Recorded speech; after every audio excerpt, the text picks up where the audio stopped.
Sebelumnya perkenalkan, saya Faisal Adi bersama rekan saya. Saya Madara Devi, saya Ajeng Puspitasari, dan saya Zahra Fuadla. Kami dari kelompok 2 akan melakukan percobaan penentuan titik lebur. Selamat menyaksikan. Alat-alat yang diperlukan yang pertama ada pipa kapiler, korek api, lalu sampel dekamfora, lalu tabung reaksi dan rak tabung reaksi, lalu ada spatula, lalu ada mortar dan alu, dan yang terakhir alat melting point. Langkah pertama yaitu dekamfora dihaluskan dengan mortar dan alu. Lalu sampel yang sudah dihaluskan dipindahkan ke cawan petri. Selanjutnya, panaskan ujung pipa kapiler dengan korek api hingga tertutup rapat agar ketika dipanaskan pada melting point, sampel tidak tumpah keluar.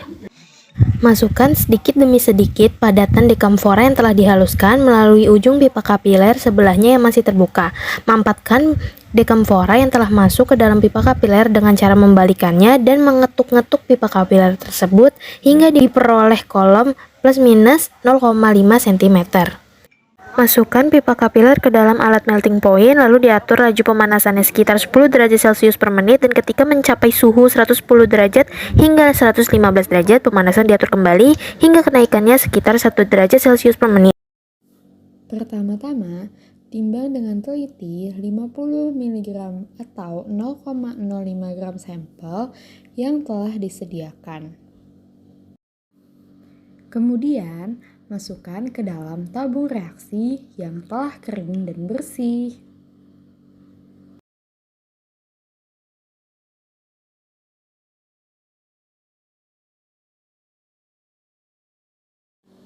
Setelah itu, timbang 500 mg atau 0,5 gram dekamfora.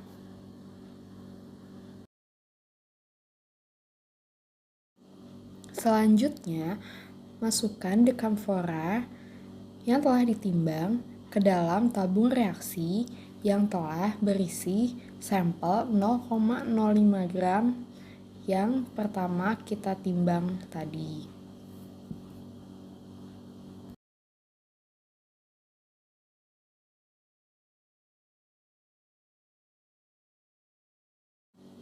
Setelah itu, aduk sampai campuran menjadi homogen.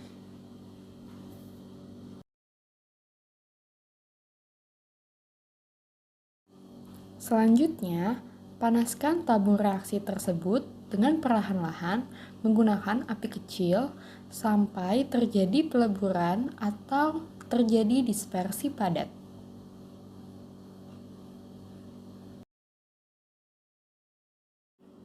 Kemudian, dinginkan tabung reaksi tersebut.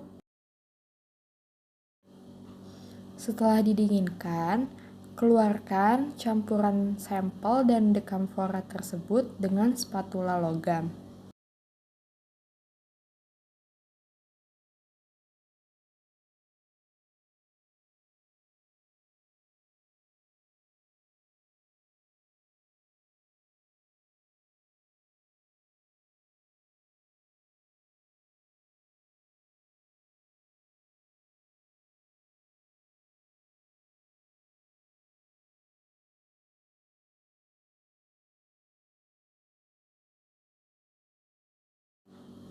Setelah itu, haluskan padatan tersebut dengan mortar. Setelah halus, nantinya akan dituangkan ke dalam kaca arloji atau cawan petri. Setelah itu, masukkan padatan tersebut ke dalam tabung kapiler yang telah tertutup salah satu ujungnya. Tahap terakhir adalah menentukan titik lebur seperti prosedur penentuan titik lebur dekamfora. Sekian video praktikum dari kelompok kami, kurang lebihnya mohon maaf. Semoga bermanfaat. Wassalamualaikum warahmatullahi wabarakatuh.